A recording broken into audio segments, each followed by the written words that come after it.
Sir, Ay, kamusta, Brad? what's up? Nasa Palawan ka Balita. pa? Nasa Palawan ka pa? Yes. Congrats, Brad. Oo. Ano, Sana magtuloy-tuloy na para makabayad na ng utang. ano, 100% na ba?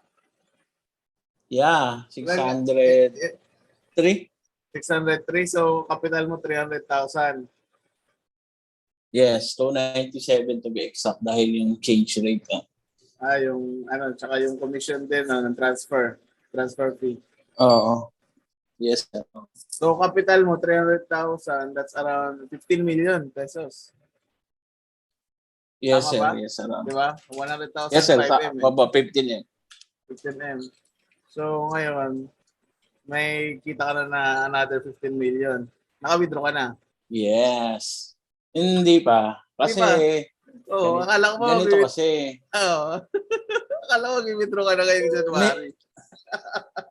Hindi, may plano kasi kami nung, siyempre, investor ko, siyempre. Siyempre, businessman kasi yun. So, kinuha niya lahat ng utang ko, listahan ng utang. So, priority niya namin ngayon yun na isettle.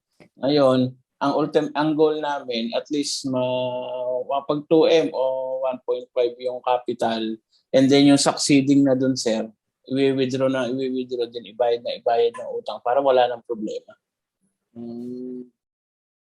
Ma-stable lang yung, sir, yung capital, di ba? Halimbawa, syempre, investment niya rin yun, di ba, sir? Oo. So, pero ang ending nun, after nun, sir, 50-50 kami dun sa capital.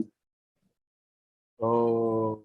Okay. Oh, di ba? Good, sabihin talagang malaki ang tiwala sa akin, malaki ang gusto talaga akong tulungan, di ba?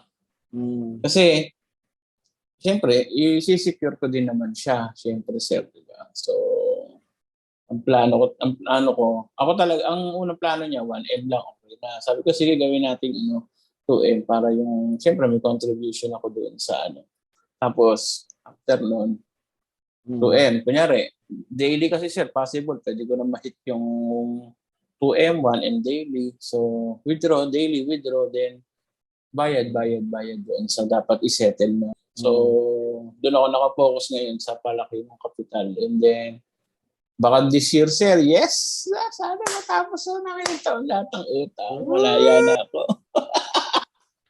Congrats, Brad. Di ba? Oo. Ano lang, sir, talaga. Tiwala lang talaga. Dasal lang.